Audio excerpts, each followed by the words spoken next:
So today we are looking at the final section of the ultra and half marathons as we wrap up our race recon series. And we look at the 3-kilometer segment, which takes you from the turnoff onto the M3 all the way to the finish line at UCT. Now this is a section that is noteworthy mostly because it shouldn't be noteworthy. But I think it surprises many people because they don't anticipate the late challenge that is given to them at the end of the race.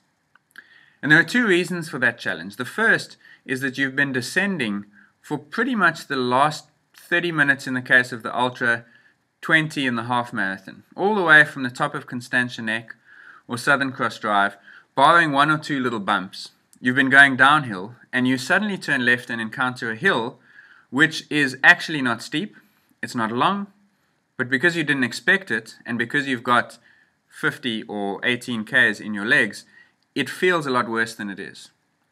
And if you're not anticipating that that hill is there, then it suddenly feels like a challenge that your mental preparation didn't account for, and that makes it seem much more difficult. So knowledge is half the battle, which is why I'm going to show it to you shortly. The second problem is that sometimes, if it's a hot day, you leave the shade cover, which you've had again for the last 15 or 20 minutes as you've dropped down past Cecilia Forest, Kirstenbosch, and you encounter direct sunlight. And if you're finishing, particularly those of you doing the ultra late in the day, that can be a challenge.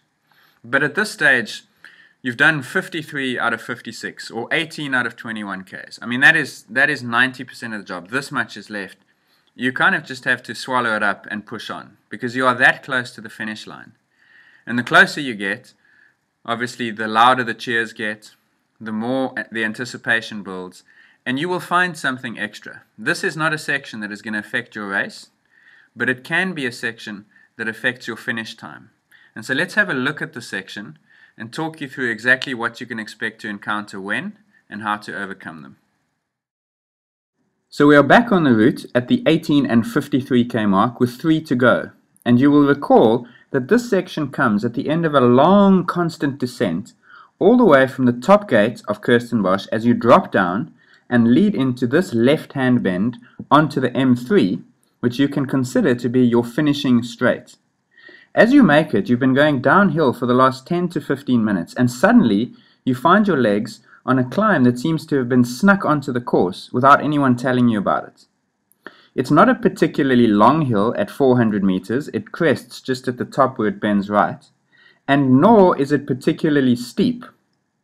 But because of where it comes, after that long sustained descent, and also with only 3 kilometers to go, it's a real challenge on shaky, wobbly legs. And also people are looking forward at this point to pushing the pace on. And suddenly this hill will force you to slow down, it breaks the rhythm, and it can really vandalize any targets. And so you have to know it and anticipate it as you plan your race. It's key. The section that follows it is this long flat section, and this is where you can really open your legs out and start to push for home because you're so close now. In fact, there's not much that I can say to you at this point other than the fact that you've done 90% of the job, and so now you just need to grit your teeth and go for it. If you are running with one of the pace buses, this is the time, if you're feeling good, to push on and run a comfortable target, whereas if you're hanging on, you kind of just have to tell yourself that it's 5 to 10 minutes, grit your teeth, and hang in there because pretty soon you'll hit the grass at UCT and that will carry you home. It can also be quite hot here because it's exposed to the sun, but again, you're so close to the finish line. This is 1 kilometer to go that you really just have to push on through and tell yourself that in a few minutes you can cool off and put your feet up. The section you're on now is actually also a slight incline. And I promise you, if you ran this at the start of the race, it would barely register. But because your legs are so tired, having done 95% of the job, this can feel like Mount Everest. Again, just hang in there, because as soon as you hit this section, the off-ramp into UCT, you will be able to hear the loudspeaker and the crowds waiting to welcome you onto the grounds. You drop down what is quite a steep little descent on shaky legs, and then you will see the gate, which leads onto the grass at UCT. And it's at that moment that you just give everything you've got because the finish line is in sight.